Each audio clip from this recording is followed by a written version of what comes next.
बिस्मिल्लाहिर्रहमानिर्रहीम। अस्सलाम वालेकुम। क्या हाल है? सब ठीक है? आज मैं आपको राजमा सैलड बनाना सिखाऊंगी। सब मैंने एक एक कप ले लिए हैं चीज़ें। सबसे पहले मकई ऐड करें, इसके बाद टमाटर, शिमला मिर्च, प्याज, चाट मसाला, नमक, जीरा ऐड कर दें।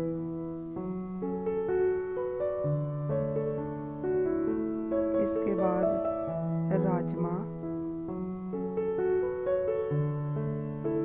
ऐड करें, फिर सफ़ेद चने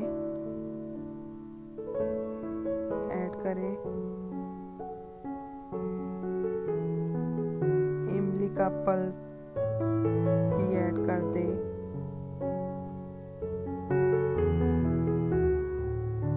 अब इन सब चीज़ों को आप अच्छे तरीके से मिक्स कर लें। सारी चीज़ें जब मिक्स हो जाएंगी तो ये राजमा सैलड बहुत ही मज़े का तैयार हो जाएगा।